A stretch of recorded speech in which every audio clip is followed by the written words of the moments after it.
Oops, not new. Load. Usual.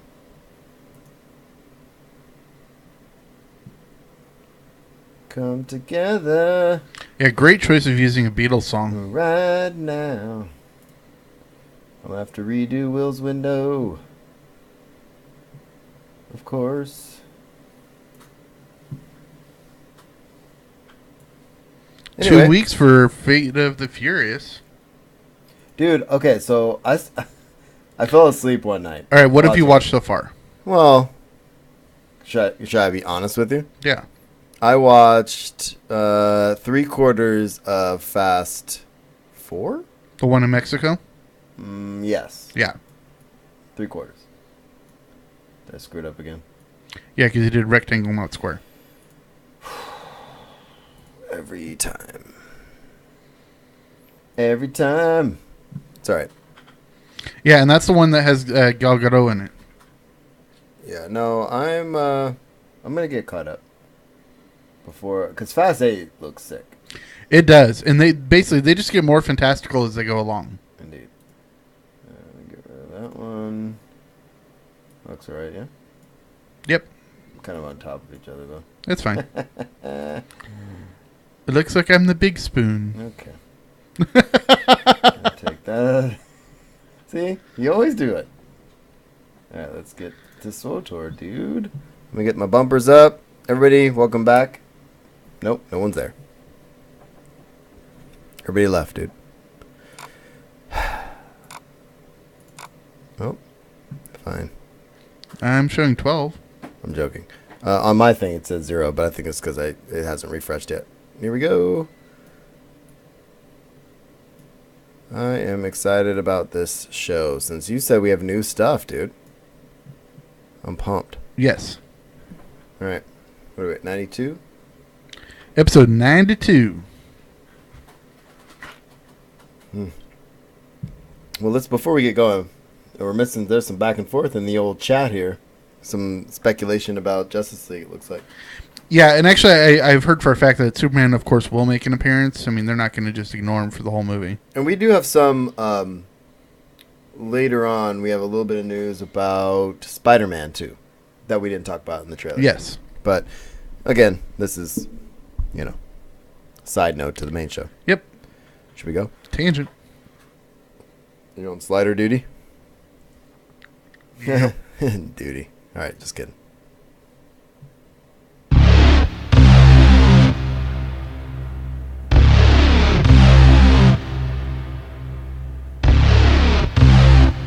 Blast came from the Death Star. That thing's operational. Fuck Ben. Now might be a really good time for you to get angry. That's my secret, Captain. I'm always angry.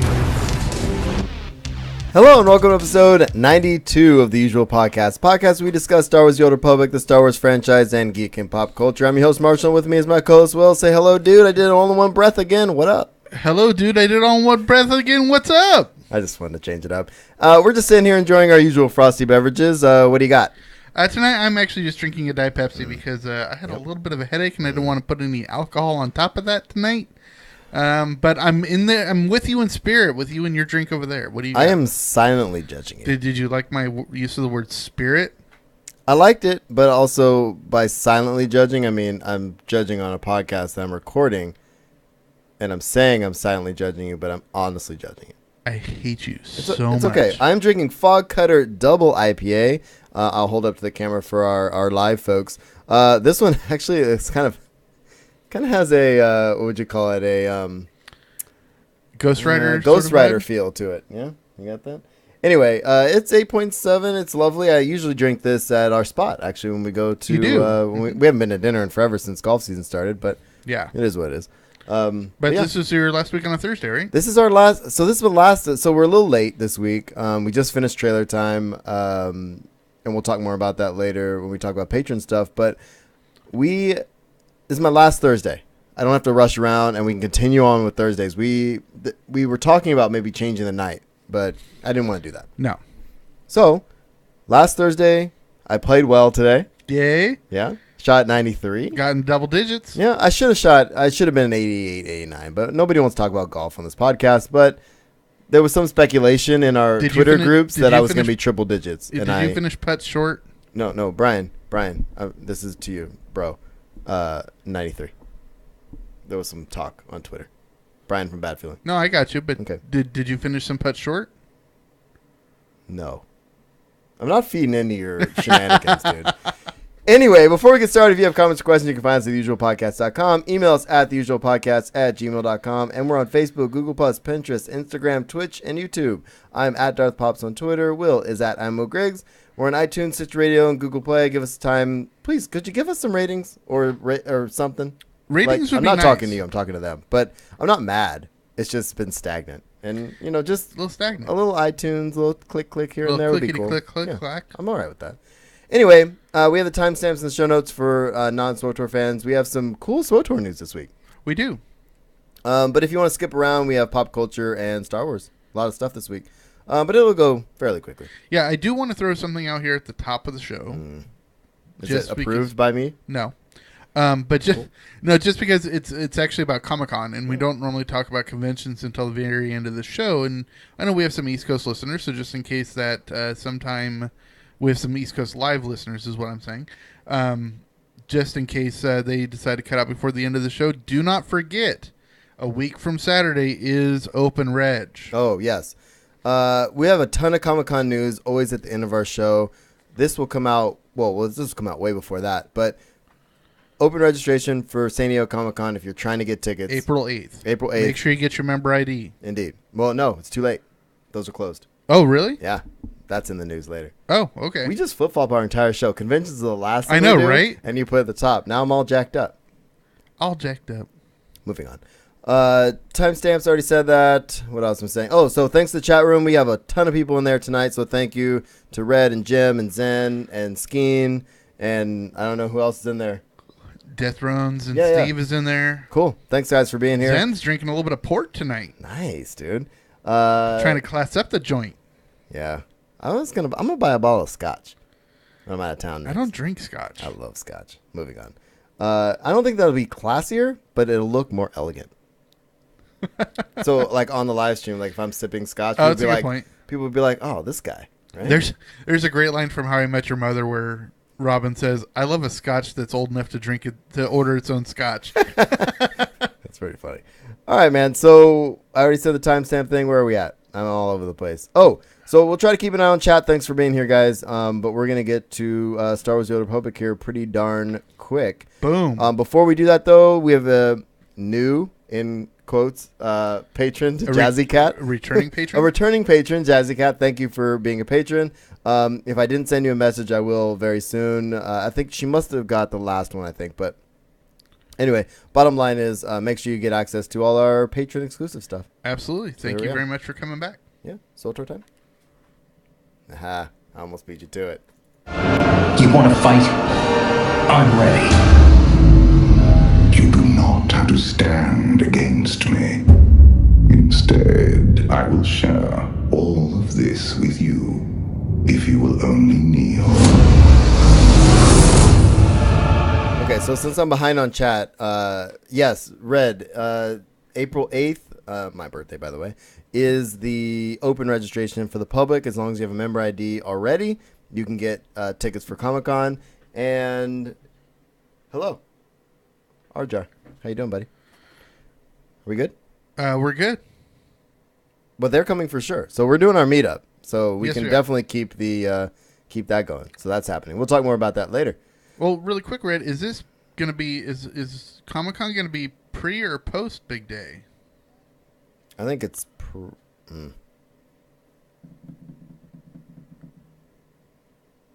I can't remember no, the date. Comic-Con is registration is also No. pre.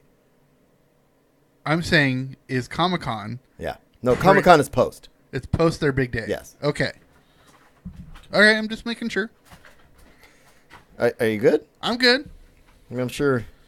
I'm just saying.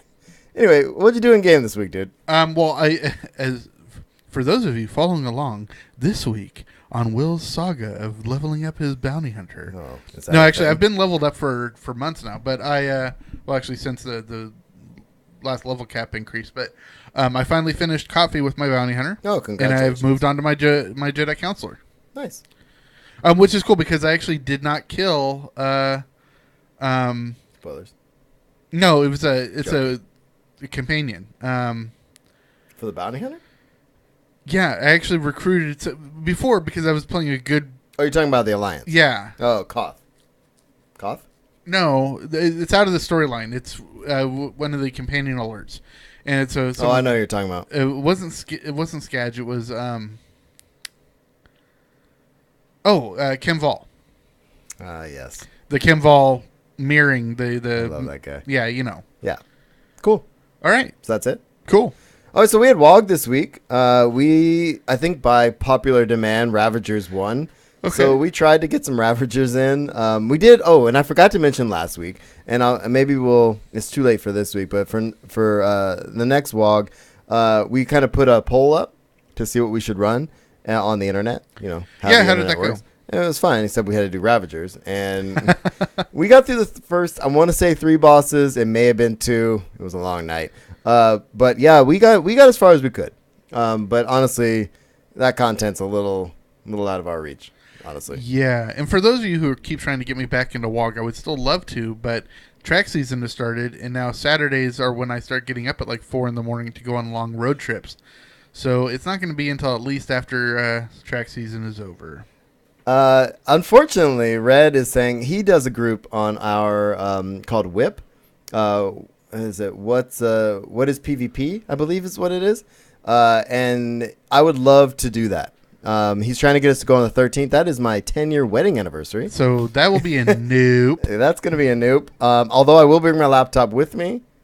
I'm joking. I'm not going to play. I really hope not. No, I'm joking. But I'm taking the wife out of town to an undisclosed location because she may be listening in the other room. And yeah, I can't go that night. Sorry. And 13th, is that a Thursday? The 13th is a Thursday. Yes, because we're leaving on the 12th. 13th. Yep. Yeah, so I'm guessing we're taking that week off from podcasting. Yeah, so we're going to take that week off from podcasting. That is going to be a big skip week, but it's going to be okay. That's our spring break week, so we're going to take a week off. Yeah, and that is actually a very good point, Red. Since it is spring break, I actually might be able to do that. No promises, but I'm going to try. Indeed. All right, so let's get to some news, man. Okay, I got to open this because this is weird to me.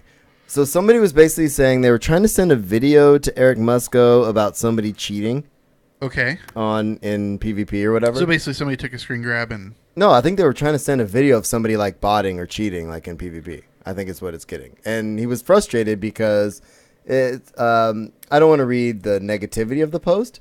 Negativity in post forums? But crazy, right? I know, right? Eric responded, as some others in the thread have said, that's why I'm going to read this, we won't ever respond to a report of cheating or botting, etc., without any kind of status update due to privacy reasons. The best method, again, is to send them a PM. And we have been talking about this forever. So, Right. Don't get upset if the, devs aren't doing the thing you want them to do. Just do it So, the way okay, it's so supposed to go. so the video that they recorded, they posted in the forums? I'm guessing. That's my guess. Yeah, that's a total breach of... Well, I mean, and again, I think they put it in the right spot area, but they really should just PM. Well, yeah, because you're outing the person you're trying to Yeah, incriminate. that's the problem. So, all right. So, I would love to go to Orlando. I would love to go to Orlando. I've been there a couple times. I've never but, been. Yeah, I can't make it for Star Wars Celebration. Well, speaking of Star Wars Celebration and SWTOR, there is a community cantina in Orlando. I know UtiniCast is going as well. They're going to do their own thing. Really? Otini's coming all the way from yeah. the big down under. Remember huh? they did it? They tried to do it the last time, Right. But then there was the hiccup. But there's actually going to be a meetup. Eric basically said the start time is going to be 7, he thinks. But they are going to do an official cantina. So I can't wait to see what Okay, comes well, out of that's that. cool. One question I do have. Are they having featured podcasts as well, very much like they did with like Coffee with Kenobi and... At Star Wars Celebration? Yeah, like they did last time?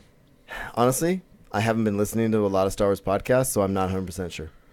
Interesting. But All right, well, something to look into. indeed. So here we are. Discussion topics. Yes. Ready? Yes. Remember last week we were talking about IOCATH? Yes. And there was that little list of stuff they said they were going to be talking about in the next couple of weeks? Yeah.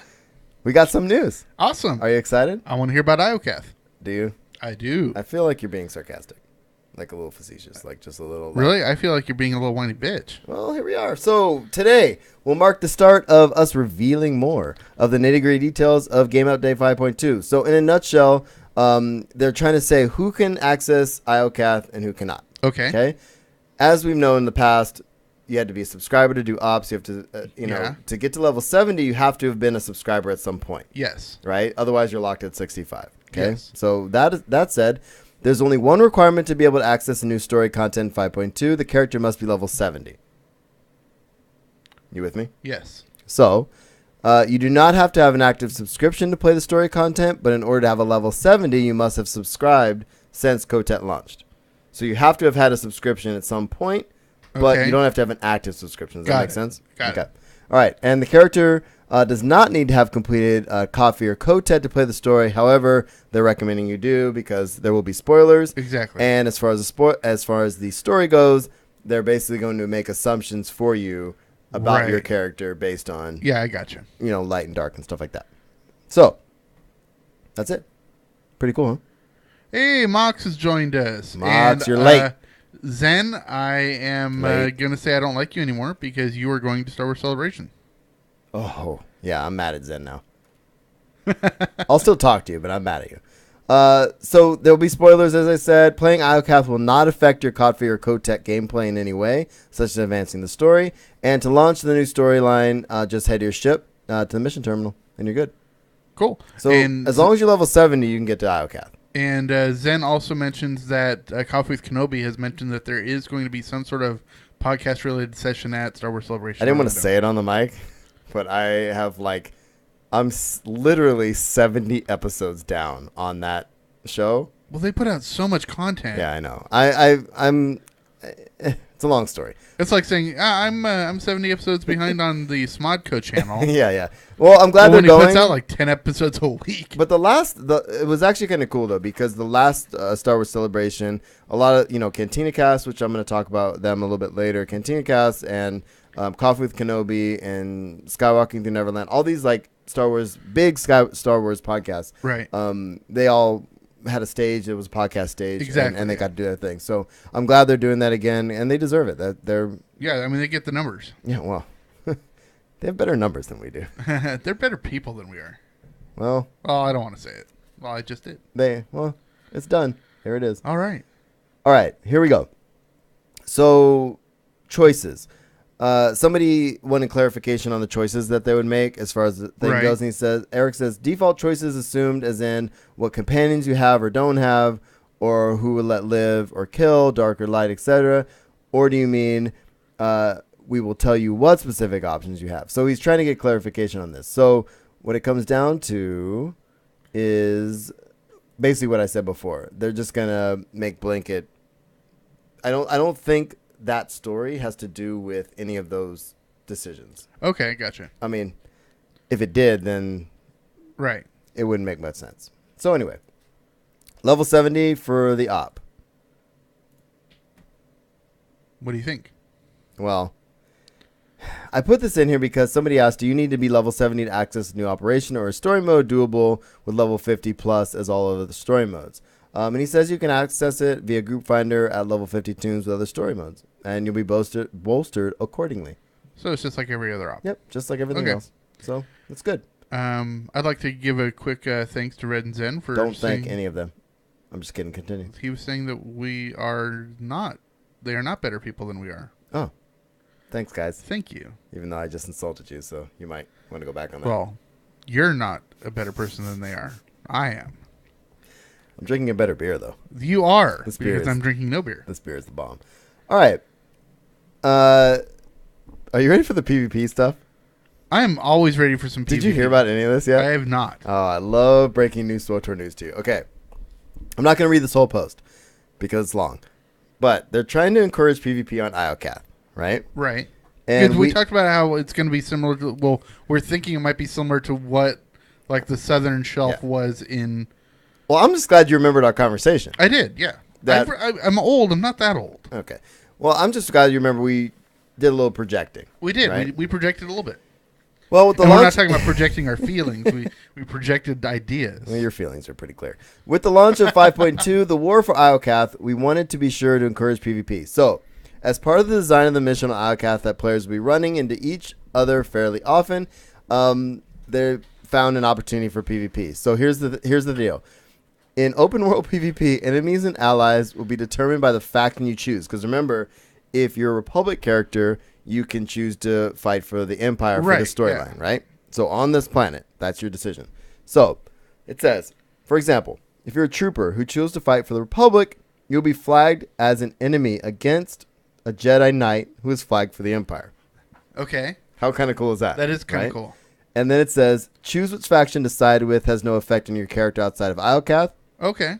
And, as a cool part, you'll be able to loot players. So if I kill you, because we're on different factions, I kill you, I'll loot you. But it's not your gear. Okay. I was like... It's not one of those games. Trust me. It's basically a currency. Let me get an example. You will be actually stealing that currency from them, but it will be dropped. Sorry, you will not actually be stealing that currency from them, but it will drop similar to how NPCs work. So it's a currency you turn in to get probably cosmetic gear and stuff like that. Right. It's pretty cool. So if you get looted, you don't lose anything, No. but the person looting you gains something. Want to hear the best part? Yes. Okay.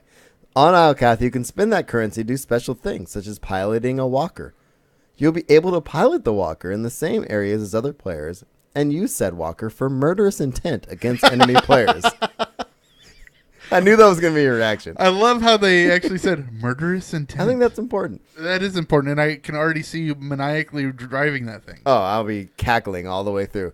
All right, man. So I think this sounds awesome. It does sound fun. And there was a couple follow-up posts to it, and a lot of the other podcasts have already covered it that have posted this week. But really what it comes down to is that it's going to act the same as it does now. So, for example, if you're in a PvE instance and you're running through Iocath, you're not going to have to deal with people ganking you. It's not going to be like, what's the example? The Gree event, right? When you go in that one section and it flags you for PvP. Yeah. At least it did back in the day. I don't know what it does now. It still does. Oh, good. Well, it did the last time I was in there. So that's kind of cool. So you flag for... I can see some really awesome guild events around this.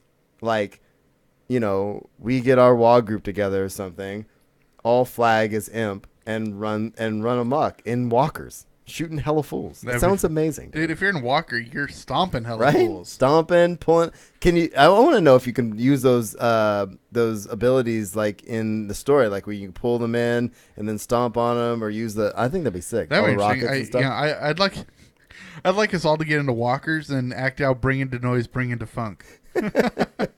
Anyway, somebody asked what the impact on DVL would be. Dark versus Light isn't affected because at all because that's not part of it. So you don't have to worry about that. And of course, people are all irate because if you're going to encourage open world PvP, then you have to change the classes because the classes are OP and blah blah. They're not making any class changes with 5.2. Okay. So deal. Just deal. I mean, look, I sense their frustration. I can feel it because I read the forums. But I don't care.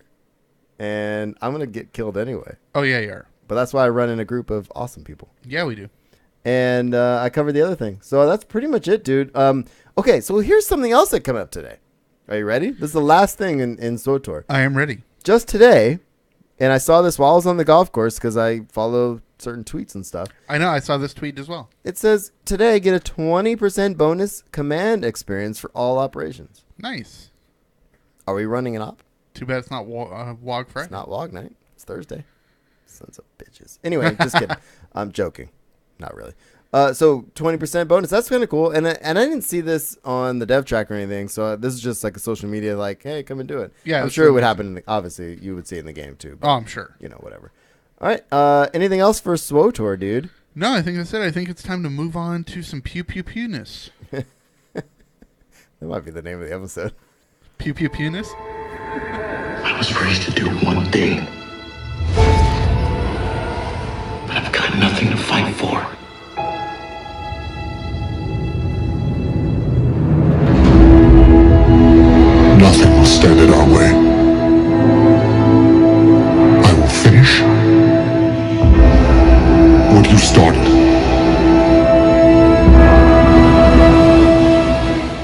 bad at watching chat, Red.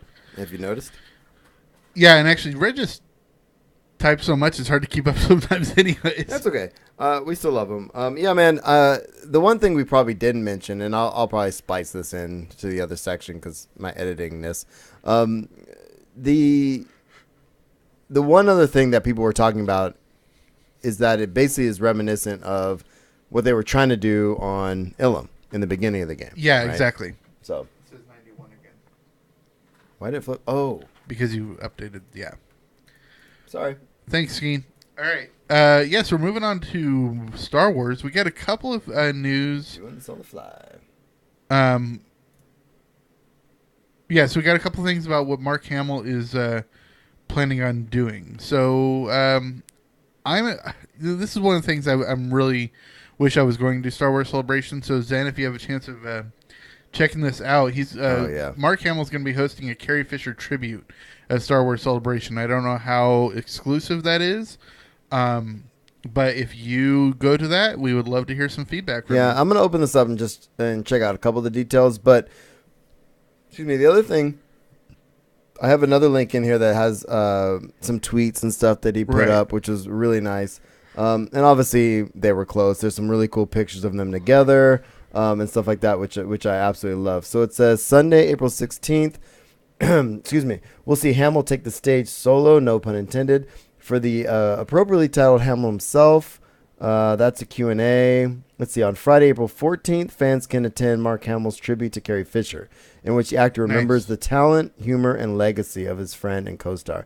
I don't know how these events work. I know I've gotten more emails and stuff about Silicon Valley Comic-Con. Yes. And they have events you have to pay extra money for to go to, like seeing Greg Gustafson, for example, right? Grant Gustin, yeah. Grant Gustin, sorry. Well, it's not only Grant Gustin, but there's somebody else that's going to be there from Berlantiverse. And actually, I don't know if you got the email from Nick from marketing, but he said, would you like to be involved? And I sent him an email back saying, yes, whatever you could do to get us there. Oh, yeah. Would be awesome, but I haven't heard back from him yet, so I need to contact him again. But it's going to be the first Comic-Con that Grant Gustin's ever been at. Comic-Con or first con of any Valley. kind. Exactly. No, yeah, just first con of any kind. Cool. No, yeah, we gotta hammer that out. By the way, we'll be in Silicon Valley Comic-Con. Why is it when we get this close to convention season, and we're in the midst of convention season, obviously, where every time we do a podcast, every 5 seconds we're talking about a different convention?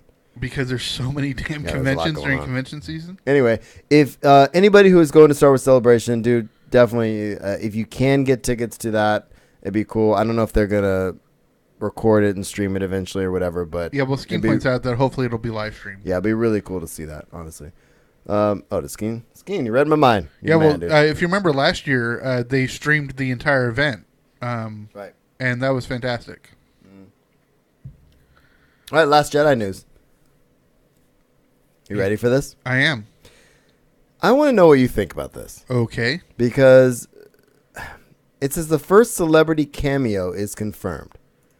And now, do you remember with The Force Awakens? Right. There was a bunch of celebrities that did. Rogue One, a Star Wars story, is in Gray, theaters now, Trooper, riveting Smith, audiences right, yeah. across Stuff the like that, world right? with a tale of So, war, Star Wars infiltration, and Celebration, sacrifice. But thanks to extensive summer reshoots, the film release Last differs Jedi. greatly from the film presented in It the says trailers. that, Those trailers hint at a very different ending. Sorry, 1 second. Spoiler alert! Let me While the find- climax of Rogue One British took singer Jin, and Krennic, songwriter and Gary Cassian Barlow to new heights atop the slipped and tower, admitted his the original involvement ending in looks like Star it Wars was more Last Jedi grounded. in an That interview assumption is with taken from the ITV's footage in the trailers Moraine. that showed I'm not a a more stormtrooper, but I'm extensive in it, ground he battle. said on the talk Jin show. Urso was Now seen that in that said footage that, carrying I'll the probably Death be Star cut out. plan's data tape Bravo added. along I the think beach, the Star Wars people are running strict, with so Cassian strict and about what K2SO. information is out there. The droid Me initially saying that, survived I the probably theft just done itself, myself out of too. the role. There's also the shot And of he may Director have. Bruce and He may Krennic have. wading Don't through be the an bodies of the But fallen I don't know on the who beach. this guy is, to with be his honest with you. majestic Do you cape remember flowing in the who- wind. do you know who Was Gary this a Barlow is? defeated I march? believe he Was was he on in his that way for a band final Back. confrontation with Jin and the Rogue One crew? Which, Finally, funny, going back to that you know, it's- spire, it's like- we see how Jin may have Okay, initially it's come like down when, from the communications tower, as a TIE fighter she confronted was cut entirely from the film. Interestingly, Yeah, Barlow Jin is a member still of Take draws That. her There's a video blaster in playing the final somewhere. cut, They can't ready hear for action, Sorry. even though the action is no longer ready. Better? Sorry, guys. Can you hear us now? We're having a couple issues with that. There's Rogue One audio somewhere. Yeah, I just turned it off. Okay. Yeah, so basically, Gary Barlow was a member of Take That, which was a British boy band in the 90s and early 2000s. It was mostly famous because Robbie, I'm drawing a blank. Well, I think it's in the article. Robbie something used to be in that band as well, and he was the one that kind of came out of it. Also, if you ever remember seeing Notting Hill. okay. And there's the cover of When You Say Nothing at All by a guy named Ronan Keating. Ronan Keating is also from Take That. Well, what kills me about this, man, and this is the question I want to ask you. We're already talking about celebrity cameos. We're talking about, like, I get that, like, for example, in the Marvel movies, you're going to have Stan Lee. Yeah. At some point, Stan Lee's going to be in it. He should be. He's 94 years old. Exactly. He created all these people. Right. Let him be in the movie. Do we need celebrities voicing stormtroopers? Do we need celebrity cameos in our Star Wars movies? Like, that's and it's a serious question. It is a serious question, and I have a couple of ways to go about it.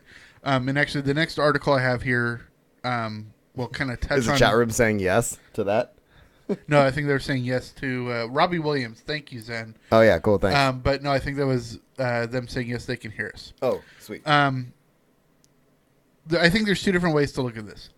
If you're a celebrity that happens to just get a minor role, that's fine. And you're a featured, like, for example, the kid from Love Actually, who's also in Game of Thrones, he had a very minor role in Force Awakens, right? So stuff like that.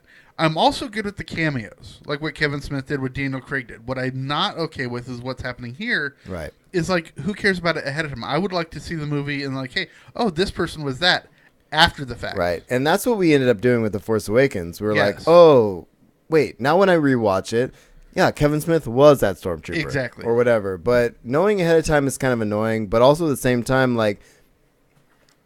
Well, it draws attention away from the story. But I don't even mind knowing ahead of time, to be honest with you, if it's a stormtrooper. If it's just a stormtrooper voice, oh, cool, then I can pick it out, or whatever.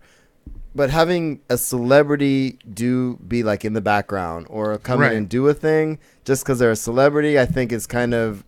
I don't know, I think that's it's where okay, and that's actually where I'm going to go into this next article here. Right. Justin Theroux, who I believe used to be the person who dated Jennifer Aniston for quite a long time. Yep. He's rumored to be joining the Last Jedi cast. Now, I want you to open up this article because my biggest pet I peeve... opened it up, but I'm afraid of the video playing. Go ahead. Is my biggest pet peeve about this article is that the person writing it obviously is not a Star Wars fan. Oh, yeah? It is because here, I'll open it up on mine because mine's muted because I want to read what he says because it's kind of... No, I know what you're gonna say. Oh no, this is the same one I had before. Okay, so basically the thing. guy writing it, and I'm not going to call him out, but I mean you can go to the link to check it out. But all right, this bugs me because he says that's the same article. Yeah. Okay, it says the scene this is quoting from the article.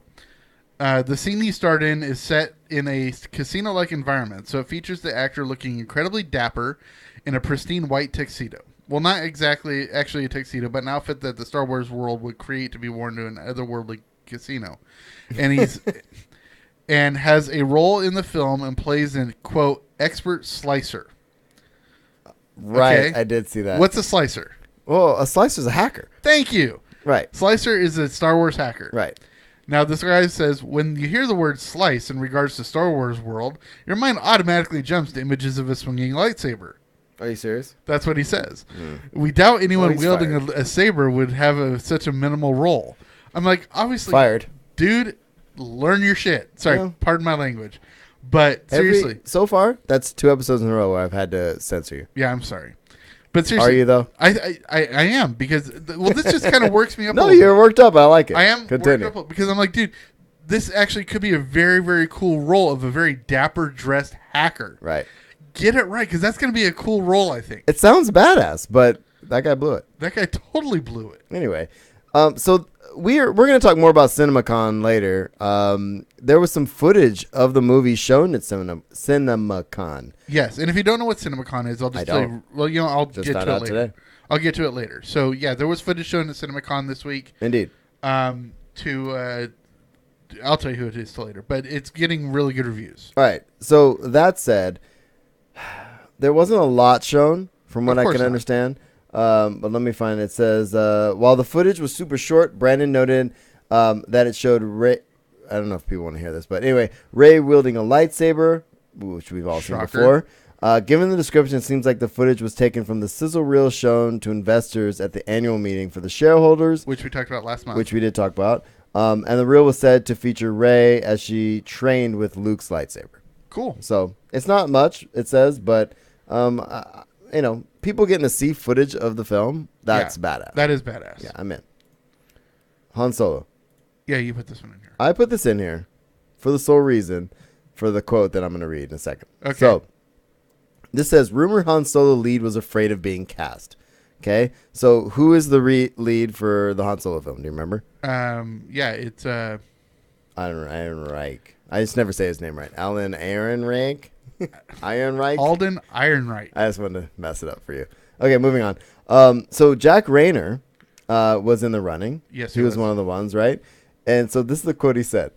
He said, that Han Solo movie is going to be really tough. I think the guy who's doing it is a really good actor, which is Ehrenreich. But for myself, I was afraid of it. I kept thinking, if you F this up, you'll ruin people's childhoods. If it doesn't turn out great, you won't be forgiven. That's a lot of responsibility. And even if it goes great, you'll do it. People will know you only for that. And that defines your career. That will be very difficult. For me, working in original material is very important. All right. I can totally understand. And I can see that too, man. And this is something that we've talked about we've been talking about this since we've been doing this. Yeah. But, there's that joke that I love in Blue Harvest that Peter as Han Solo makes. He says, I'm the only actor whose career hasn't been ruined by this film, or something like that. Something to that effect. And it's an episode 4 spoof. But, and again, but we know Mark Hamill's done a bunch of stuff. Carrie Fisher's the late done Carrie great Fisher's stuff, yeah. done a ton of stuff as well. But Hello, it's just James Earl Jones. oh, don't get me started. But the point is I can see the worry, and it makes sense, and that's the only reason I put that in here, No, absolutely. just for the conversation. So Rogue One. Rogue One. Why don't you do this one first? Because I think this one's kind of cool. This is actually really cool. One of the earlier, I guess, scripts or ideas for the Treatments. script treatments was that Jyn Erso's mom was supposed to be a Jedi Knight. Which I kind of dig that. Yeah, me too. So it says here, the prologue at one point a long time ago was going to be the Empire coming to kill the Jedi. That's Edwards talking. And Jin's mom was going to be a Jedi. We were witnessing one of those kills, and Krennic would be the person sent to do it. And he says, our instinct told us that we wanted a scene where Jyn is orphaned because of what Krennic does, which sets her on a path of being a child of war. The problem was that the second you make her mom a Jedi, you spend the entire movie questioning whether Jyn is a Jedi or not. Exactly. Very much like how we question that with Finn. Mm-hmm. Not Because Finn, Poe. Poe. Because of the comic. Because of the comic, but also we talked about the guy you just said, Finn, because he does wield the lightsaber. We talked about him maybe being force sensitive a month or so ago. So it's one of those things. It is one of those things. So I like that. So what do we got here? We had an article come out today that said that the Vader castle, from Mustafar, can actually show up in other movies. Not necessarily the Last Jedi, but they kind of wanted it because there was originally Christopher McQuarrie, not Christopher McQuarrie. It is McQuarrie, but I'm Ralph McQuarrie. Who did a lot of the original concept art and stuff. Had a concept of the Vader castle. Why am I having trouble talking tonight? The Vader castle in Empire, but it was never shown, and it was never shot. But their idea for the Force Awakens or for Rogue One to show a Vader castle came from those drawings. Indeed. And so if they do an idea of a Vader spinoff, then obviously the Vader castle would show up. And I think that's something that you could definitely delve into in other movies. No, I think it'd be cool, man. I'd like to see it, but here we are. I'll watch anything Star Wars. Us? No, that's weird. I know, right? All right, Rebels. Here's the deal. Did you watch the last episode? No. God. I have so much anger. Okay. Anger leads to hate. I just wanted to Hate talk about leads this to last Rebels suffering. episode with you. And you haven't watched it. I'm sorry. Well, I'm going to save this for next week. I had other stuff going on. I don't want to spoil it, any of this. I can't even do it. I'll watch it. I'll watch it. All right, so we're going to save Rebel stuff for next week. Yes. If you have I will watch if you it have the audacity to show up to this podcast next week and have not watched that episode, I will watch I will it before- literally throw you out the window. figuratively. Literally. You Do you see the window behind him, everyone? You Yes?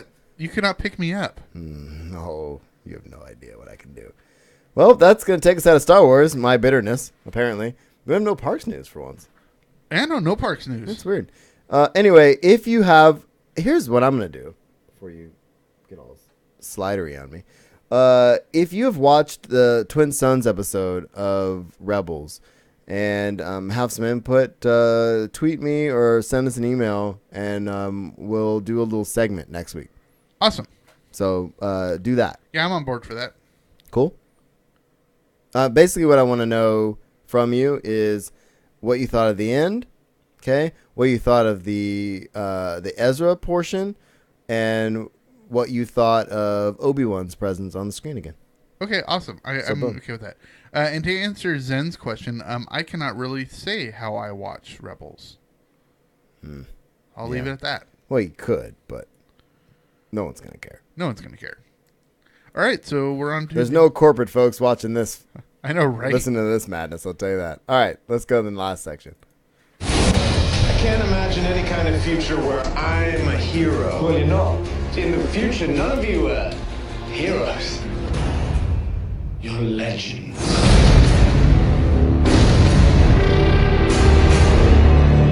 And now you're about to say something crazy like you didn't watch the last Legends episode.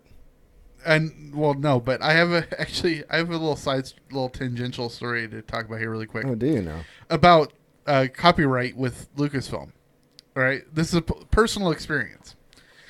Wait, what? Yes, about 10 years ago, I wrote and directed a short film called The Way, and it's about a guy who wakes up in a hospital room because he had gotten drunk the night before and decided that he could stop a bum from hurting himself, and he ended up hurting himself in the process. Indeed. Okay. But the point is I was heavily influenced by George Lucas's love of wipes and the scroll and all that stuff. So I had two songs that were in the movie, right? The whole movie is like 6-7 minutes long. But it opens with the Star Wars main title sequence. Sure. And it finishes with Carl Douglas's Kung Fu Fighting. Okay? Did they come after you? Tell me they came after you. Okay, I will tell you this. And then, of course, I posted it to iTunes. And, iTunes can say, this person has claimed copyright over this song. Right. You can still show it as long as we are allowed to advertise that record on your thing. Sure. Which one do you think came after me? The Star Wars one? Carl Douglas's. Are you serious? Yes. Oh, that's funny. Star Wars hasn't even touched my film. Oh, that's awesome. And it has a yellow scroll. It has the song. It has wipes. Everything. I love it. But it's Carl Douglas coming after me for playing Kung Fu Fighting. Well, you got to protect what's yours, dude. It is funny. Moving on. Moving on. All right. So we are into the usual roundup. And we're going to start with, we have one piece of TV news. Why don't you tell us about that? Okay, so here's the deal. Westworld is a thing, and I love it. Yes, it is very good. You actually watched it. Yeah, if you haven't seen season 1, I hate That was you a little so dig much. at you. I know. If you haven't seen Westworld, check it out. Also, season 2 is supposed to be coming out in 2018. Okay, so here's the thing. Yes, it's still going to, but from what the article says, it says that it took 3 years from start to finish to actually get the first season It's happen. so intricate. Yeah, I mean, but the special effects and everything. But unlike season 1, the writing duo are hammering out all 10 episodes of season 2 before the filming even begins. Oh, well, that's good. So they want to have the entire story in place and every character fleshed out before the cameras start rolling. And so that will make them hit the date that they're trying to hit. Okay, so cool. that there's no delays in season 2. Because my fear is that, and this is something we've talked about, like with crap, like, stuff like Avatar and stuff. Right. Like, how long can you have in between, seasons or movies I mean, before Avatar's people going forget. on 8 years now, and they haven't It's even started production. ridiculous. It's ridiculous. And like nobody, I mean, Avatar Land opening will help, Yeah, it'll help redrive interest. Yeah, But I mean, still, how many years are we gonna have to wait for the next movie? exactly. Anyway, moving on. All right, so now we're into movie news, and this first one here actually is. I wanted to talk about it last week, and I just spaced it and forgot to put it into the show notes. Right, we didn't talk about this. But it's actually great because there's another bit of news about it that came out today. Jordan Peele, Who I love. is fantastic, and he was in Key and Peele. Keegan Michael Key. He's like my hero. He's great. Yeah. He broke a record last week when because he did Get Out. Yeah. Which is now playing at our local theater, and I would actually. Is it actually playing? Yes. Oh, I gotta this go week. see It that. actually might stop tonight. I don't know. Probably. I haven't looked for tomorrow yet. But he is the first black writer director to ever have a movie debut with $100 million. Are you serious? Yes. There's been black directors and black writers to do $100 million first movie. He's the first writer-director. That's badass. Good for him. And what's important is, like, say, for example, the last movie before this one that had a black director to do $100 million was F. Gary Gray with Straight Outta Compton. Oh, yeah. Okay. Had major stars and a $50 million budget. Get Out has already made more money than Straight Outta Compton. It had a $5 million budget and And 0 stars. 0 stars. And That's so that good for just him. shows how it's all about the story. And from what I understand, that film's a trip. Yeah, I've had students come up to me and tell me it's fantastic. Yeah, I'd love to see it. And talking about Jordan Peele, and we were talking about Ghost in the Shell earlier in anime. Oh. Warner Brothers has a remake of Akira in the works, and they are looking at Jordan Peele to direct. Oh, that'd be awesome. Good for him. I hope that happens for him. Yeah, that'd be cool. So, are you surprised about the next one that we have? Or? No, not at all. Okay, so Vin Diesel says the Fate of the Furious starts a new trilogy. Well, it does, but this is okay. I just had to say it that way. You did. I have to clarify this a little bit because he had already announced a few years ago that there was going to be a total of 10 movies in the series. Right. Okay. And so it being 8, 9, 10, obviously, yeah, it's going to be a trilogy that wraps up the series. Sure. Now, whether Universal will allow them to stop making the movies, because unlike most movies, that once you get to an 8th movie, if you ever do get to an 8th movie, Sure. you have the concept of diminishing returns. Every single Fast and Furious movie, except for the 3rd one, has made movie than the previous one. Made more money than the previous one, Yeah. right? And the last one is one of the 5 highest grossing movies worldwide of all time. Right. I mean, it's huge. It made like $1.7 billion at the worldwide box office last year. Or 2 years ago. That's, I don't know how do I want to say it? Insanity? It is, and granted, you did have the whole... It's a weird anomaly, isn't it? Well, no, because the one before made like 1.4. No. I'm just saying the fact that this franchise is this successful for this long. It is, and it's amazing because it's a bunch of different directors, too. Right. And it's almost like a TV show.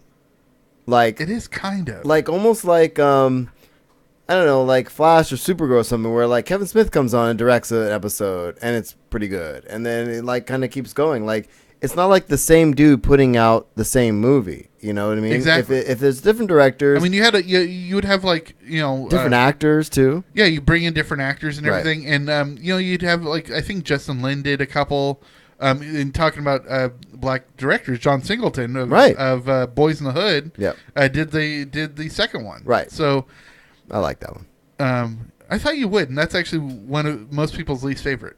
No, I like that one. Is the one in Miami. That one's one of my favorites. It's entertaining. Plus, I know you. Granted, I've only seen a couple. Well, I know you like Tyrese. Tyrese is cool, dude. And- When he punches the window with the thing, Yeah. that's badass, dude. A real man can punch a window through with a t-shirt wrapped around his hand, right? Yeah, exactly. That's why I like those movies. All It's right. fantastic. No, they are completely fantastic. Let's move on. Which is great. All right, what's this next one? Terminator Genesis is officially, and we've talked about this, oh my God, off and on for the last couple months, but it's officially removed from the release schedule. It's not happening. Yeah. Well, it means it could still be in development hell, but it is officially removed from the schedule, which means that they don't have any official people attached right now. I'm going to say it's not happening. I hope it's not happening. We all hope. I would much rather get a Terminator reboot Yeah. than a sequel to Yeah, Genesis. just redo it. Exactly. and I'm not the big reboot guy, but reboot that and do it right. But okay, so you put a bunch of stuff in here since I did this morning. Yeah. What is all this CinemaCon stuff? Okay, I'm going to give a brief description of what CinemaCon is. Okay, Oh, do this. CinemaCon was started in 2011, so it's only about 6-7 years old. But it's put on by the studios for the National Association of Theater Owners. Okay. Okay, these are people that do the bidding to get what movies go into what theater chains. Oh, Okay. okay. That makes sense. So we're talking Regal, we're talking Edwards, we're talking AMC, yeah. All those different major theater chain owners. And it happens in Vegas every year. And it happens at the beginning of late spring, beginning of convention season. Right. Because what they do is they show a lot of upcoming footage. They give a lot of release dates. And it's like, because, as we saw last month, you start getting a lot of movie footage shown to board members and stuff like Right. that. It's past that hoop. Now you're showing it to the people that are going to be paying, literally buying the rights to That's show saying, it. like, can I have this in my theater? Exactly. Right. So what usually happens is you get each major... freaking skiing. I'm a big fan of CinemaCons too, as long as they have all the icing. Yeah, the icing is And, important. and as long as it's still warm, Yeah, then I'm gooey. good. It's got to be gooey. Oh, I mean, look, once you get to the middle, see, I'm one of those guys that eat around the Yeah, you outside, do. and then you get to the middle, and you have that last. Okay, I'm Yeah. with you, Skeen. Thanks for the. All right. Thanks for the tangent. You get you get huge slates from the major studios, and Indeed. they all got announced yesterday and today. So Disney was the only one that actually announced release dates with all of their slate, and their slate that they have announced. And this is, of course, not everything coming out from Disney because it doesn't include like Touchstone or Hollywood Pictures or anything Sure, like that. sure, sure. But this is from their major ones. We just had Beauty and the Beast released. The next movie coming out is Born in China from their Disney Nature studio. All right. And that's going to be April 21st. Then we have Guardians of the Galaxy Volume 2 from Marvel, May 5th. Can't wait for that. Then we have Pirates of the Caribbean, Dead Men Tell No Tales from Walt Disney Studios, May 26th. Cars 3 from Pixar is coming out June 16th. Is it coming out in June? Yes. Then we have Thor Ragnarok from Marvel, November 3rd. Then we have a second Pixar movie this year, Coco, is coming out November 22nd. Did we watch a trailer for that last week? We did. Yeah, that looks good. It's the one about the Dia de los Muertos. Yeah, that looks good. Yeah. Then we've got Star Wars The Last Jedi from Lucasfilm. It's coming out December 15th, my birthday. Boom. Then we got Black Panther from Marvel on February 16th of 2018. Then we have Wreck-It Ralph 2, which we actually have the official title, which will be coming up in our Disney Yeah, section. we'll talk about that. And that's coming out March 9th of next year. That's from Walt Disney Animation. A Wrinkle in Time from Walt Disney Studios is April 6th of next year. Avengers Infinity War from Marvel, May 4th. Star Wars Han Solo movie, May 25th. Incredibles 2 from Pixar, June 18th of next year. Ant-Man and the Wasp, July 6th. I'm amped for that movie. So am I. The Mulan live-action film is going to be coming fall 2018. No specific date, but it is fall of 2018. Gigantic, which is the next major Disney animated movie, which is loosely based on Jack and the Beanstalk. Okay. That's coming out November 21st, so right around Thanksgiving of next year. Then one I'm really looking forward to is Mary Poppins Returns, is going to be Christmas of next year. And then we've got Captain Marvel, March 8th of 2018. Yeah, and I have some more Captain Marvel stuff later on as 2019. well. No, that says 2018. I wrote 2018. Oh, It's 2019. It's 2019. Okay, cool. All right. Yeah, no, I'm excited about that. Yeah, Warner Brothers also did their slate. We don't have any release dates for these, but I'm just going to list off of things that they featured. Dunkirk, Annabelle Creation, which is another horror movie you don't want to go see. Nope. It, Unforgettable, Everything, which is getting some good reviews. Bastards, which is the new movie with the guy from The Office who was in The Hangover, Ed Helms. Okay. The House, which is a new movie with Amy Poehler. Okay. King Arthur, which is getting some buzz right now. Geostorm, which we saw the trailer for. Blade Runner 2049. Lego Ninjago movie. Ninjago? Is it Ninjago? I always say Ninjago. Ninjago. Or Ninjago. Ninjago. I don't And really then care. they wrapped it up and they brought out a whole bunch of people from Justice League, including Jason Momoa and Gal Gadot, and they did God, I would Justice love to have League, been there for that. Aquaman, and Wonder Woman. That was so cool. Fox kind of has a weaker slate, but they've got some big Yeah. tentpoles. Do they though? Well, yeah, they've got the big tentpoles of War for the Planet of the Apes, Yeah. Kingsman, Alien Covenant. But then you get stuff on there like Captain Underpants. Well, Fox does a lot of kids movies. Yeah, no, so but they it's fine, and I think that would be interesting. Yeah, so they have the kids movies of Captain Underpants, Diary of a Wimpy Kid, and Ferdinand, which is based on Ferdinand the Bull in the China Shop. Right. There's a couple that I'm really looking forward to. They're doing a remake of Murder on the Orient Express, which is the Agatha Christie book. They are doing The Greatest Showman, which is a biopic about P.T. Barnum. That would actually be interesting. Snatched is a new movie with Amy Schumer and Goldie Hawn about a mother-daughter who somehow go to Mexico and get kidnapped by a cartel.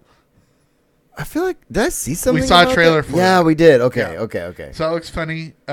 Red Sparrow looks amazing. It's a new movie with Jennifer Lawrence about a spy. It's a spy movie. Okay, cool. So that's cool. And so that's what I'm really looking forward to. Personally, I can't wait for Kingsman. I loved the first one. I didn't see it. Oh, it was fantastic. I know. I heard. So it was great. So that's what CinemaCon is. It's basically a whole bunch of people coming together from studios and theaters and press to get together to look at what's coming up over the next year and a half in movies. So are we going? I really want to try to get press Is it even credentials for next possible? year. Yeah, we'll just apply for press credentials. Okay. And then we get to go to Vegas again. We hope. I All love right. Vegas. I always get in trouble in Vegas, though. Yeah, we do. Just saying. All right, so we're on to real reviews. Yeah. So what do we got in the front? Casting. We've got 2 casting news, and this is kind of funny. There's a new movie coming out about very much how like Hacksaw Ridge was about World War II. It was about a guy who didn't get a lot of notoriety from World War II. They're doing a new Vietnam movie called The Last Full Measure, which is of course reference to Abraham Lincoln's quote about the last full measure of devotion. Sure. But they've cast Grant Gustin to star in it. And Samuel Jackson. But the funny thing, he comes from D.C., but they've also cast Sebastian Stan, who plays the Winter Soldier. Right. Samuel L. Jackson, who plays Fury. Obviously. And William Hurt, who plays the General from Marvel. Oh, that's great. So a lot of Marvel people, but it's getting some good buzz from the script, so we're looking forward to that. Oh, is this next one happening? It is. It's been on the back burner. Well, we did talk for about a number it, of didn't we? years. Last year we talked about it sometime last summer. Yeah. But Mark Wahlberg has come out and said that the script for the $6 Billion Man is now done, and it should be starting to shoot in the fall. Is he gonna be that? He's going to be Steve. We're gonna get our geek cred. Yeah, pulled we out are. From under us. Steve. Is it Steve? I think so. I'm gonna cut this. Yeah, drawing blank. Wait, who is it? Steve. I keep having Steve Rogers in my head, but it's We'll not. make you faster. We'll make you blah blah blah. We have the. Well, we have the technology. And I love how they We'll make you changed the better. name from the $6 Million Man to the $6 Billion Well, Man. obviously, because it's gonna take billions. All right, so someone will correct us in chat, and then we'll say it. So let's get to one shot. We have a little bit. Yeah, sorry, I'm still up at trailers. There you go. 1 second.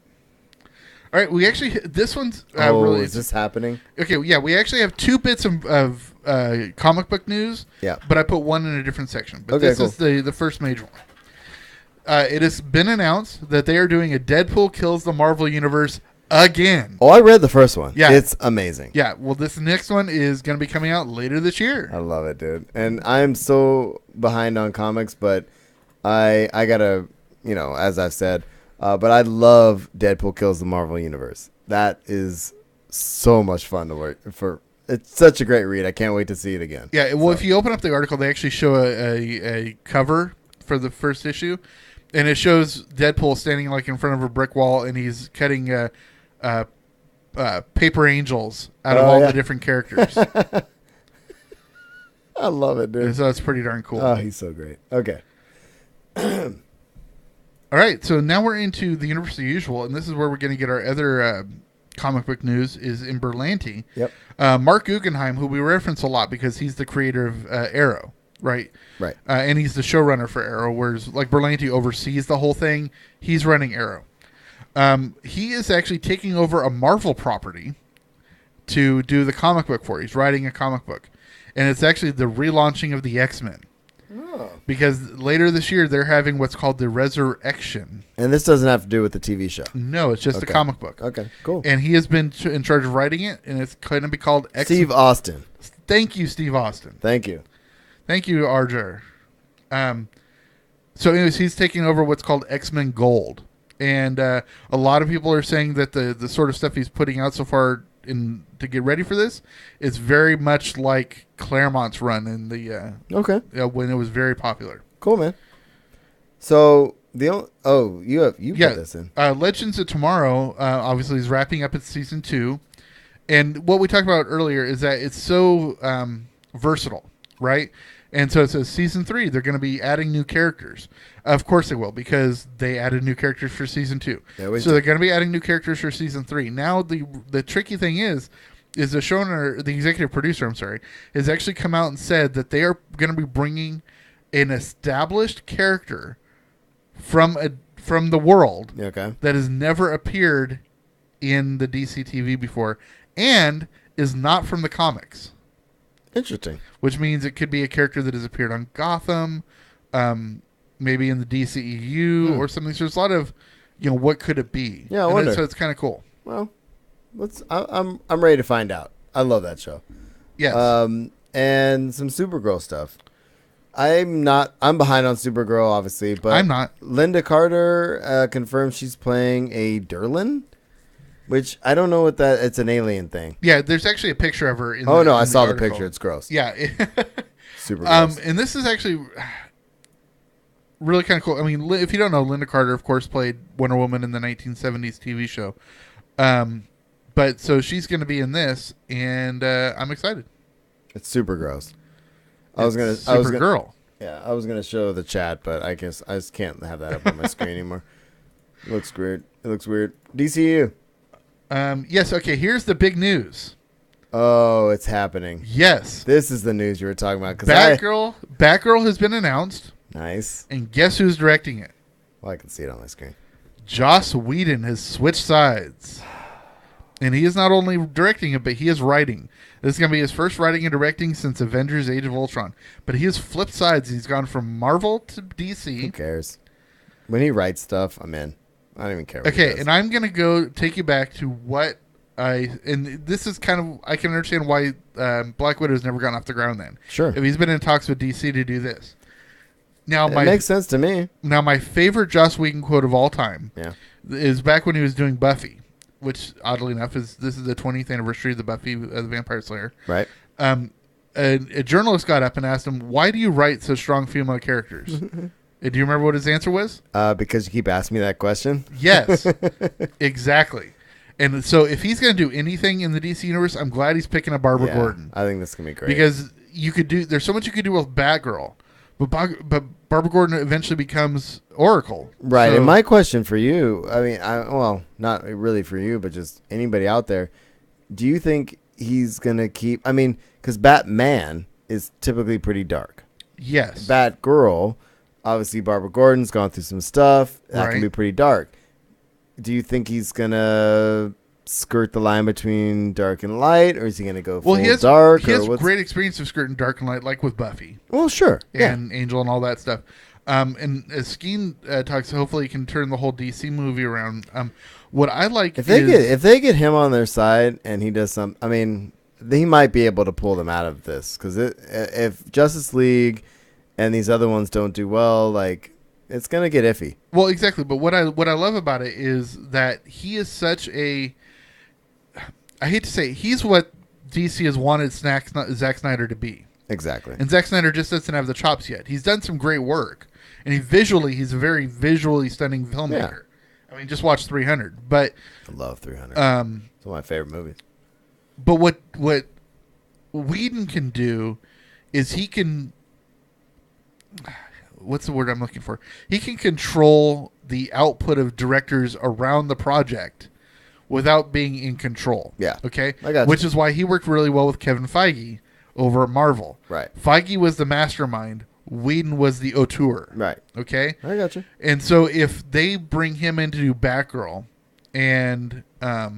And then they decided to start bringing in, very much like Marvel did, they brought in Kenneth Branagh. They brought in, Sure. all these different great directors. It doesn't all have to be on Zack Snyder's shoulders. Right. Okay? So let Zack Snyder do what he does, which is visually stunning filmmaking. Let Whedon control like the auteurship of the idea of all the directors. Let Jeff Johns come up with the master plan. Yeah. I think that can really... I think this is going to give them the directing anchor that DC hasn't had yet. I hear you, man. I hear you. It'd be nice if all that happened. I agree. You know what I mean? Yeah. It really would be. Let's get to some Justice League stuff. So, in the beginning of the show, we watched the latest Justice League trailer, right? Right. It looks like, well, from what we're gathering from some of the articles that have been coming out, is that Cyborg, his origins are going to be kind of the heart of the story.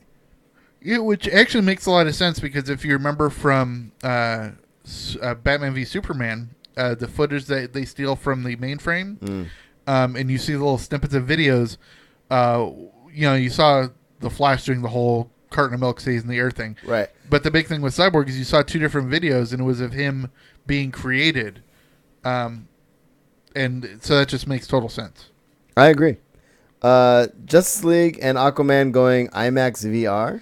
Is that a thing? This is actually something that DC is starting to do over the next 3 years. Okay. It'll be, Justice League this year, Aquaman next year, and then a third movie they haven't decided on for 2019, which, honestly, I hope is Batgirl. Okay? Yeah. Because what they're doing is that they're going to be introducing VR goggles of some sort that'll play in conjunction with the IMAX screen. Oh, that'd be sick. And so, this will be really interesting. You know what's funny? Yes. Well, it's not funny. It's more sad. I've still never seen an IMAX movie. Oh, it's fantastic. It's huge. Yeah, I mean, that's the rumor. It's huge. I'm just making the comment that I've never seen it. I hate you. Way to make me feel worse.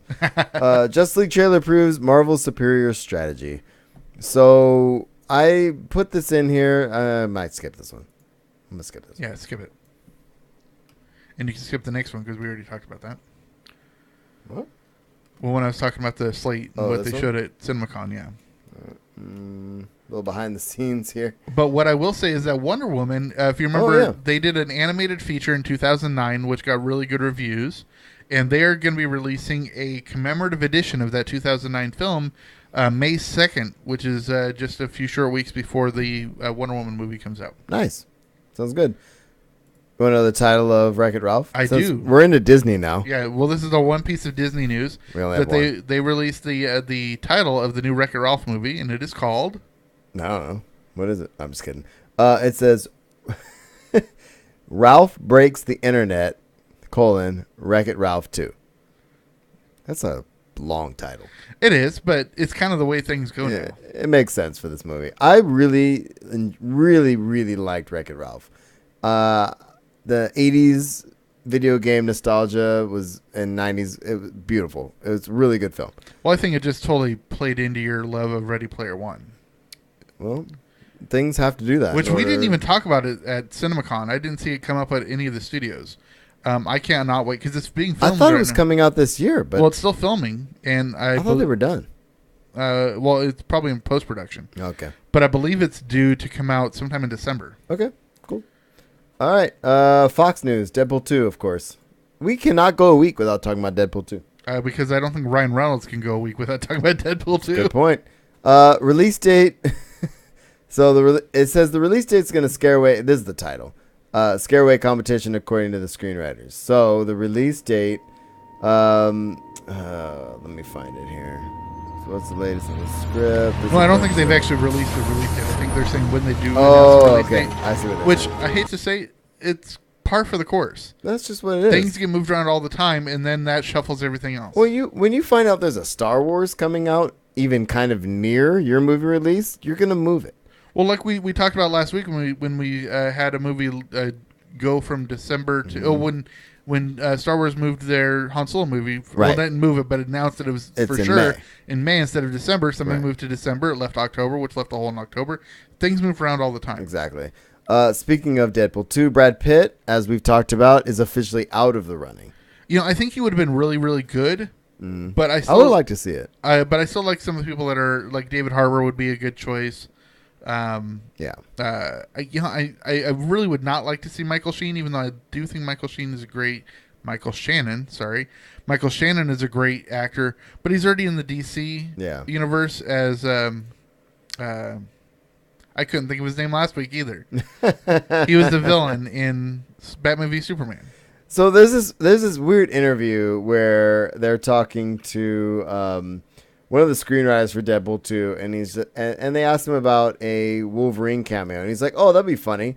So I don't know if they're trying to get it or what's happening, but because we know Hugh Jackman is done being Wolverine, right? But how cool would it be to show up in a Deadpool 2 movie as a quick little cameo, like in the comics, like sometimes he'll like go to Wolverine and be like, "Dude, I need help with this," and he's like, "No, get out of here," kind of thing, you know? And so, well, I mean, as you know, Ryan Reynolds and Hugh Jackman go at each other all the time on Twitter. It's a friendly rivalry, indeed. And Ryan Reynolds has always wanted to have Wolverine in Deadpool 2. Yep. All right, X-Men, The Gifted is the TV show. Yeah, that's the apparently what the title is, and I mean it's been announced. I don't know how official it is though. But. Well, it's the title they're working under. Yes, and it says the series may go back to World War II. And what's important about this is Magneto's character. Yes, right.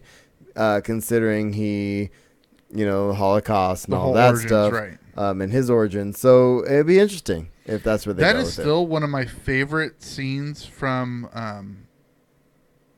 Was it the very first I think it was the very first X-Men movie.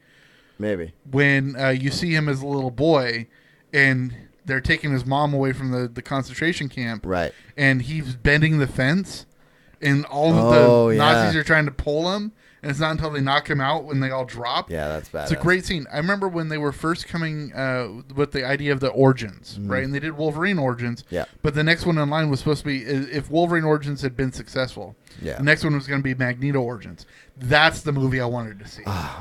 Magneto, even going back to my days of watching the X-Men cartoon, which is my root for X-Men, which I've said many times on the show.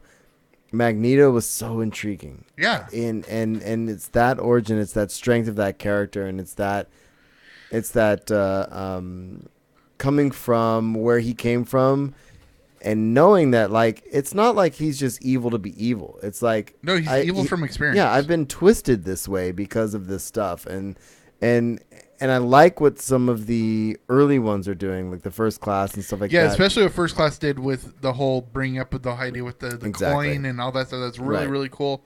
But, I mean, it's like it doesn't get touched on enough, and it's barely touched on in the X-Files or the X-Men movies, is that's the reason why he's so anti-alien mutant registration. Exactly. Yeah. And he holds out, he's got the tattoo on his arm. He's like, dude, this is why. I've been here before. This is why.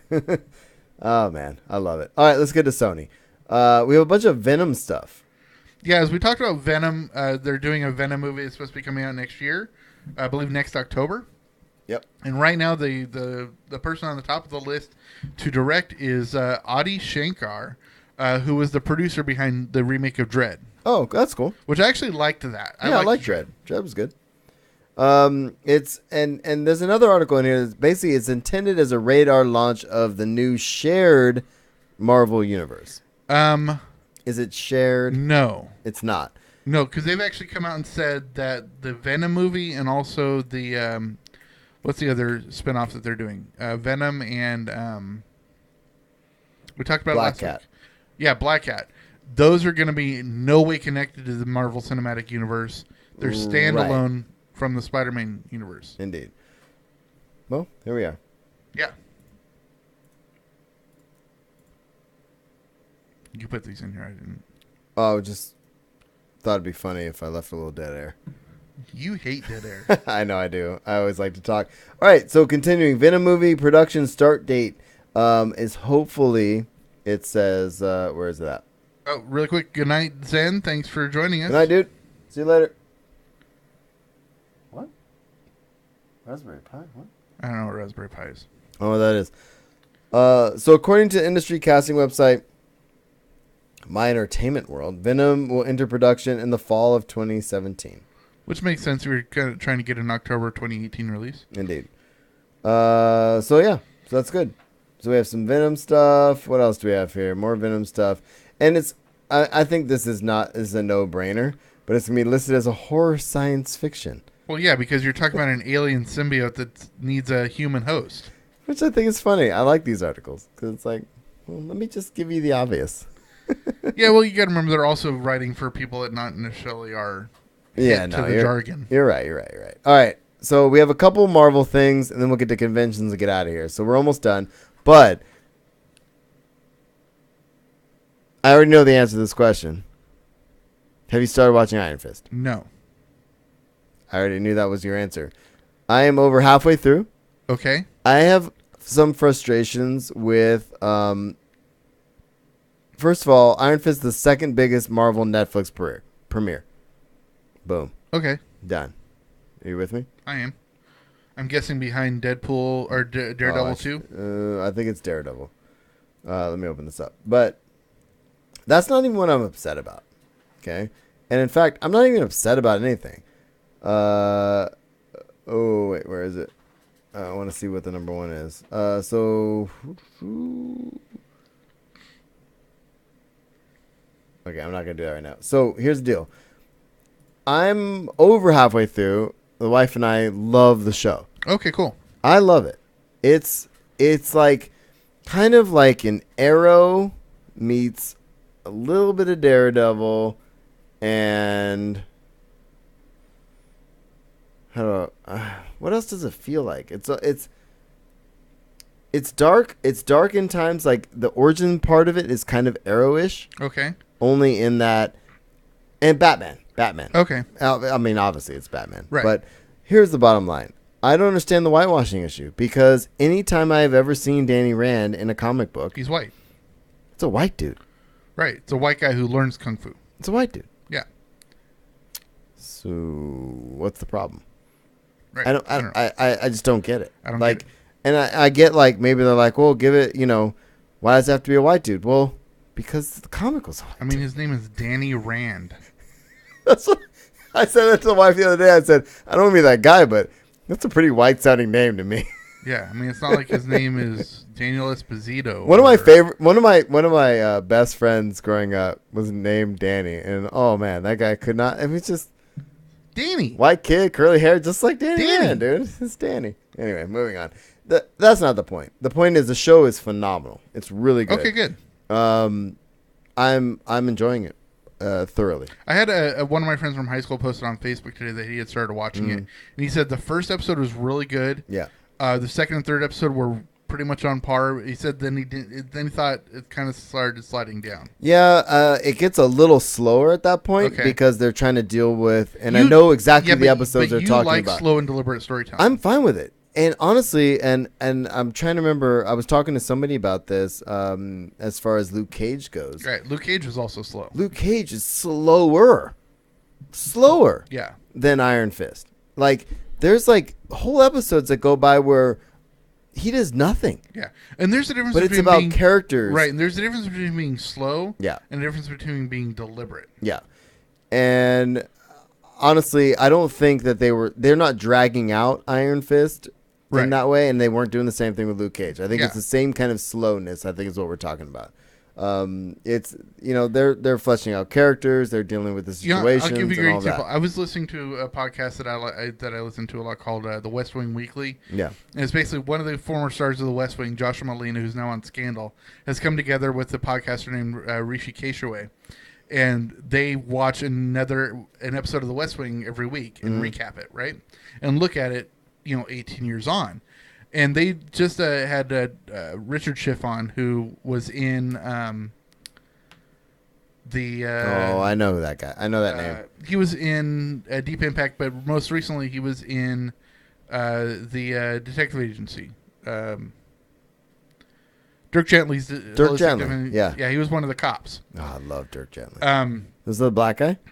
The no, other guy? the white guy. The white guy, the older guy. Yeah. Yeah. Oh, he's good, dude. And so he was on there, and he talked about how one reason why Aaron Sorkin's writing is so powerful, and you get this in music a lot too, is he doesn't like the word pauses. He says there's stops, because there's just as much power and import in an empty time slot or an empty period than there is in filled with dialogue. Oh, I like that. Okay. And so he's like, he doesn't, because a pause denotes that nothing's happening.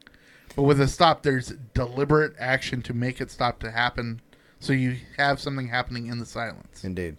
Watch Iron Fist. Okay. I've watched both Daredevil seasons, Jessica Jones, and Luke Cage. Luke Cage is, so I'm going to rank them currently. Daredevil, Luke Cage, and Jessica Jones. Luke Cage and Jessica Jones for me are a tie, only because I love them both together so much. Yeah. And their storylines have really nothing to do with each other. And the fact that Luke Cage is in Jessica Jones makes me not put either one above the other. Okay, I think Jessica Jones is my number one. Well, Jessica Jones is, and what bums me out, the only reason I think Jessica Jones is not my number one is the episode 2 of season 1 in Daredevil fight scene in the hallway. True. And season 2, was it episode 3? I think it was episode in the 3. Stairway. Yeah. In the stairway. That has to put it up.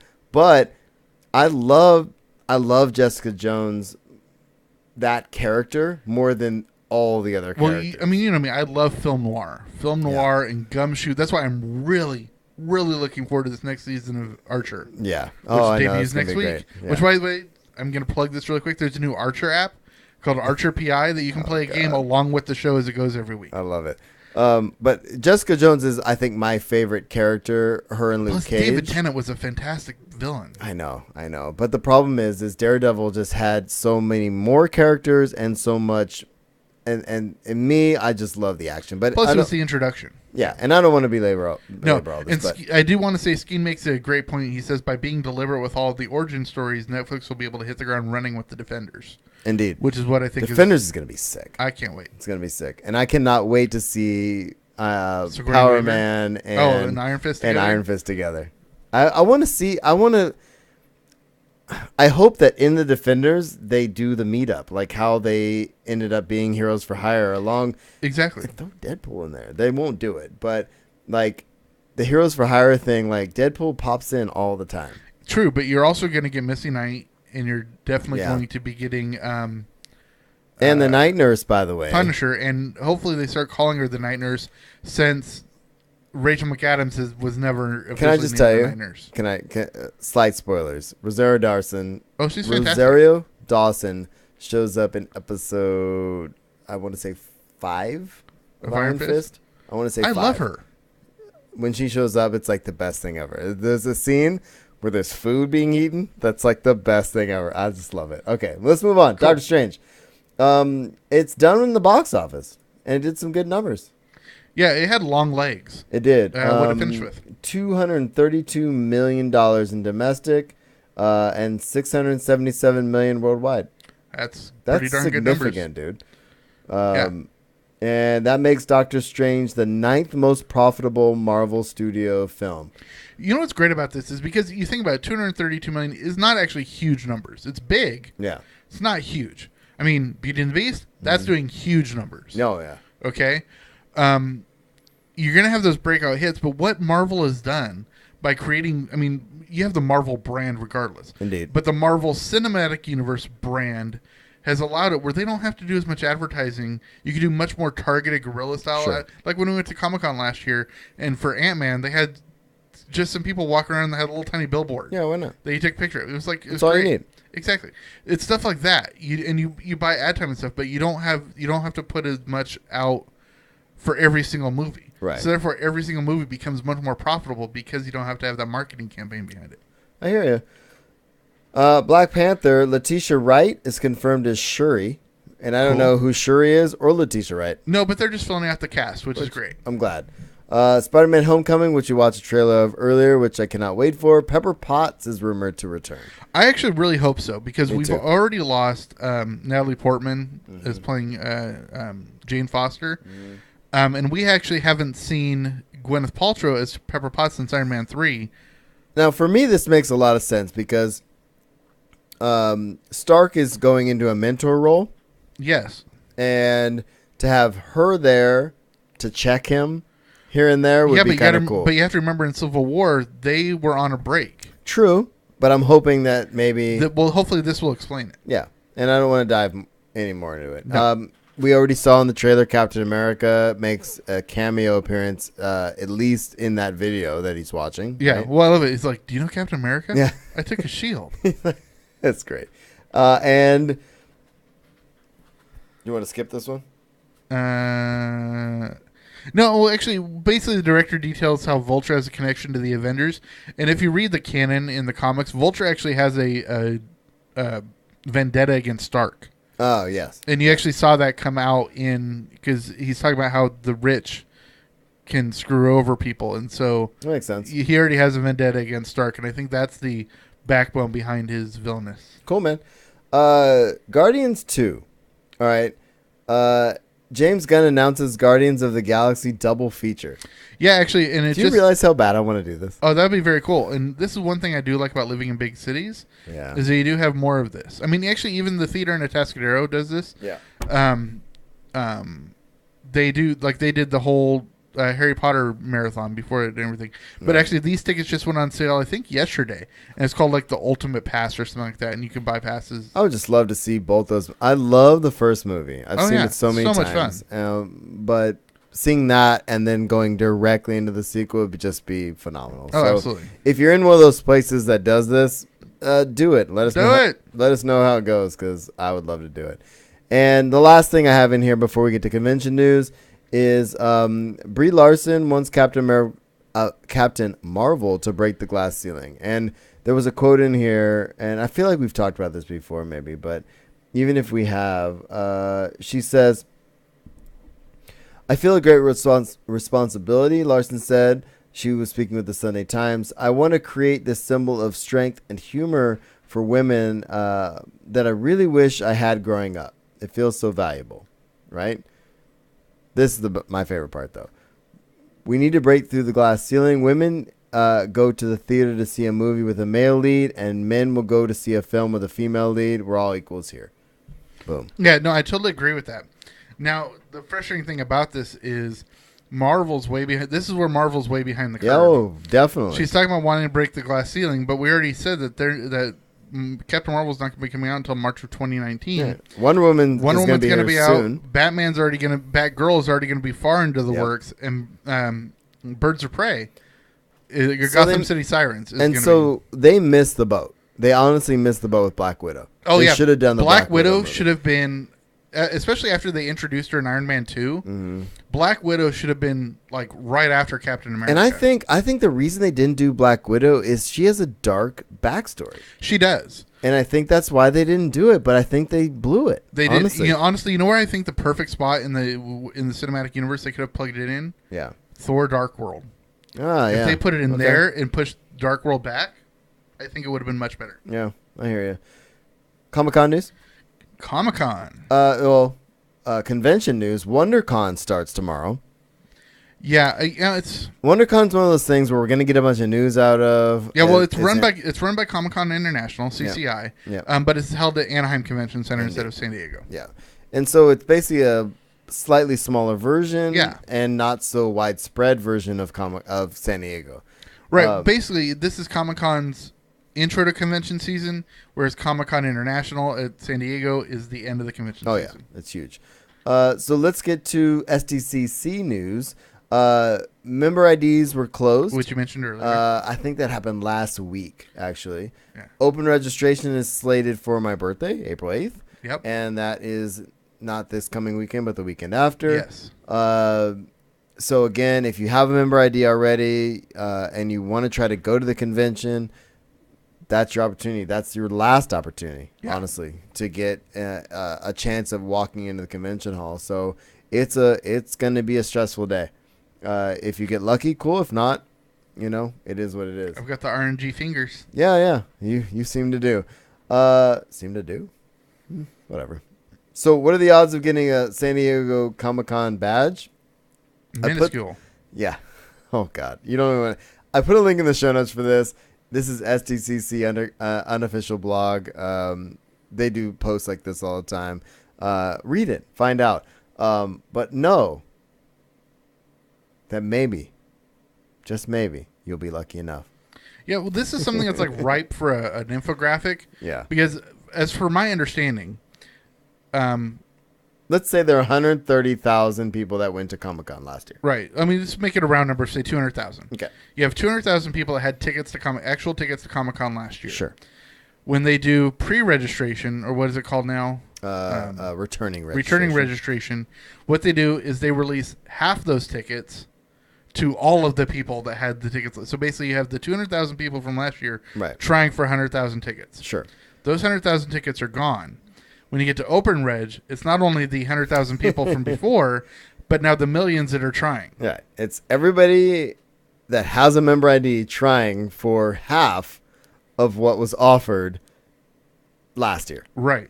So once you get an open reg ticket, that's when you, like last year, I was able to get 2 tickets for open reg. Yeah, I couldn't believe you got in. And then, yeah. No, so I got in. Yeah, you got in. Yeah. And it was so lucky for that because now we got him for, returning reg. Sure.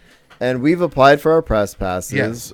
This week. So we're hoping to get that going. If not, we have our, like we said last week, we got our 4-day and preview night. So we're good. I'm hoping to get that money back to throw that at my plane ticket. Yeah, Would be well, great. not only that, but if we do get that and we get our money back, but those tickets also go back into the pool. Well, and that's the thing. And it would be nice to be able to give, I would love to be able to get my press pass finally, knowing that this year and likely next year we wouldn't have to worry about badges. Yeah. Because it's at least 1 year. Once you get approved, you get the next year, you don't have to show your credentials again. Right. And you just get your passes. So it's pretty cool. So we're hoping that happens. And we've already made our first purchase for our nighttime activities. Yeah, because we always go to Hollywood Babylon. We're going to try again for Fat Man on Batman. Last year they did Fat Man on Batman, and both those were at the American Comedy Club. And we saw the premiere of Yoga Hosers at the Screen Junkies panel. Indeed. So I follow, as a residual of last year and getting the push notifications for various people on Twitter, I caught wind of, oh my God, Saul Volcano from Impractical Jokers, who we met 2 years ago. And What Say You podcast with Brian Quinn. He is going to do his stand-up routine with special guest Roy Wood Jr., and he is on Daily Show with Trevor Noah. And Theo Vaughn, who I tried to watch his stand-up the other night. I got through most of it. I don't find him as funny. No, I've seen him at midnight, so I see him in little spurts, but I've never seen a full stand-up. He's okay. But I have seen Roy Wood's newest stand-up. I love Roy Wood Jr. His newest hour-long stand-up is hilarious. Okay, so I'm going to watch that later. It's really good. It's in Dropbox. Okay, perfect. I love Roy Wood Jr., black dude with an attitude. Oh, he's hilarious. He's so funny. But I love Saul Volcano. And if you're an Impractical Jokers fan and you don't listen to What Say You podcast, this is an impromptu podcast corner. But they haven't published a podcast this year. Their last one was, I think, November or something of last year. Because Impractical Jokers has just been coming. Oh, sure. They're on episode 5 or 6, so they've been filming that. They're super busy, but honestly, it's basically Sal Volcano and Brian Quinn sitting in Sal's kitchen, usually, and recording a podcast. And they've done a bunch of stuff. They did a Fast and the Furious stuff. They've done a lot of really cool stuff. Definitely check that podcast. It's called What Say You? And I just personally love it. But I'm super stoked that we got tickets to something. And that is, Thursday night. It's early in the week. That's why we were because we don't know when. And I swooped on it, and if we need to return the tickets, fine. If something else comes up, but honestly, right now we got return up to a going. week beforehand, right? Yeah, so we got it going. So I'm stoked. Cool. And I love prepping for con season. It's so much fun. It's gonna be fun. So and don't get me wrong, con season is stressful. Oh, God. But it's. We gotta buy hotels next week. Yeah. Or the week after, and I found a new app to try to find a plane ticket. Oh, which one? It's called Hopper, I guess. Oh, never and it's like I usually use Kayak. Well, I use Kayak and it's decent, but Hopper was kind of cool. Jason told me today that you can put in a bunch of different, I want to go from SFO to San Diego, and it'll tell you the best time to buy. And it'll tell you price ranges, when it might go up and down and stuff. So that's kind of cool too. So cool. So we're on the lookout. We'll keep you posted, and we've rambled on long enough. So I think that's it. Want to do the wrap up? I'd like to. Are you gonna blow it this time? I hate you so much. So thanks for tuning in to The Usual Podcast. If you have comments or questions, you can find us at usualpodcast.com. Email us at theusualpodcast@gmail.com. And we're on Facebook, Google+, Pinterest, Instagram, YouTube, and twitch.tv/usualpodcast. I'm at Darth Pops on Twitter. Will is at Imo Griggs. We're on iTunes, Stitcher Radio, and Google Play. If you want to support the show, please, give us positive ratings on all that stuff. But patreon.com/usualpodcast. Give us $1 or $2 an episode. You will get exclusive trailer time content, video content of us watching trailers and reacting to those. You'll also get blooper reels every episode, and you'll get the episode at least a day or two early. So at least $1 a week, an episode, I guess, will get you that. At audibletrial.com/usualpodcast, we get $15. You get a free audiobook, and, audiobooks are great. Catch up on anything from SWTOR to, not SWTOR, Star Wars The Old Republic era, to Brandon Sanderson, to Game of Thrones. Whatever you need to catch up on, it's on Audible. And like I said, my favorite author, Steve Perry, I said it last week, his next book is coming out in 2 weeks. Indeed. And Thrawn is coming out in the next week or two. No, next couple weeks, I think. Two or 3 weeks. Yeah. Mid-April. Anyway, so we have a ton of stuff out there. A lot of ways to support us, so thanks to everybody who does that. Thanks for the chat room for being here. Everybody who's there on Twitch. We definitely love having you guys watch. Yeah, this is a lot of fun. So other than that, man, we're good. What do you think? I think we better have a fun. I'm ready to have a fun. And we'll see you all next week. Peace. Hey, you did it right this time. Good on you. Except for you didn't, because you didn't say if you're not having a fun, you're not doing it right. Yeah, but I don't say that every week. I like to keep the people in suspense. God damn it. Thanks, Skeen. Seriously, awesome, Skeen. I know it's 2 a.m. your time. So. Oh, my God. You're way past your bedtime, Skeen. Go to bed. Recover. How are you going to take care of Zeke tomorrow? Oh, man. Thanks, everybody who was there. We're going to shut this down because I'll probably pee my pants soon if I don't. Yeah, it's already trickling out to the floor. Oh, wow. All right. Good night, everybody. Good night, all. Thank you.